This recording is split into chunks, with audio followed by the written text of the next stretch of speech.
आज आपण इथे नवरात्री स्पेशल दांडिया लूक कसा करायचा आहे ते इथे बघणार आहोत। तर सर्वप्रथम आपल्याला फेस क्लीन करून घ्यायचा आहे। मी इथे वेट वाइप्सने फेस क्लीन केला आहे आणि त्यानंतर टोनर मारून ड्राय करून घेतलेला आहे आणि त्यानंतर इथे आपण एम्ब्रोलिसिसचं मॉइश्चरायझर घेऊन चांगली मसाज करून घ्यायची आहे आणि त्यानंतर रिकोडचं प्राइमर घेऊन जिथे जिथे ओपन पोर्स आहेत तिथे तिथे आपल्याला प्राइमर चांगल्या पद्धतीने लावून घ्यायचा आहे आणि त्यानंतरून अंडर आय सर्कल्स आणि माउथ पॅचेस असतील तिथे तुम्हाला फॉरएव्हर 52चं कन्सिलर लावायचं आहे आणि थोडासा फेअर शेड घेऊन मी इथे न्यूट्रलाइज करून घेतलेला आहे आणि त्यानंतरून आता आपण इथे फाउंडेशन यूज करणार आहोत। तर मी फाउंडेशन घेतलेलं आहे PACचं।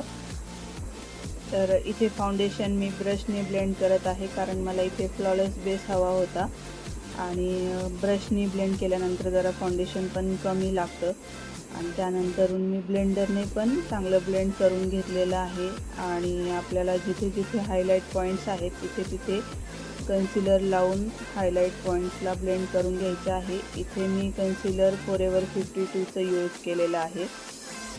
हे थोडं जरा फास्टली ब्लेंड करावं लागतं कारण थोडं थिक कन्सिलर असल्यामुळे लवकर ब्लेंड करून घ्यावं लागतं, नाहीतर पॅचेस पडतात। आणि त्यानंतरून इथे मी पावडरने हा मेकअप लॉक करणार आहे।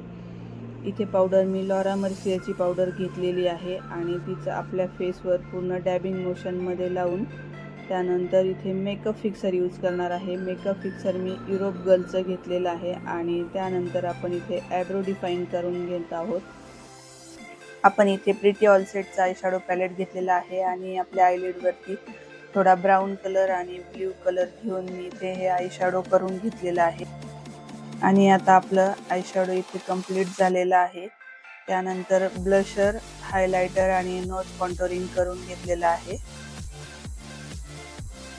हायलायटर, ब्लशर आणि नोज कॉन्टोरिंग जे आपण यूज केलेलं आहे ते प्रिटी ऑल सेटच्याच पॅलेटमधलं आहे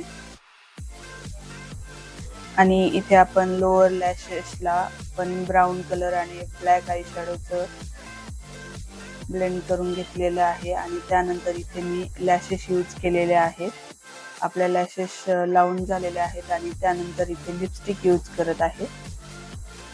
लिपस्टिकसाठी मी इथे एक ब्राऊन कलरचं लिप लायनर पेन्सिल यूज केली आहे आणि त्यानंतर लिपस्टिकला एक लाईट कलरचा शेड यूज केलेला आहे।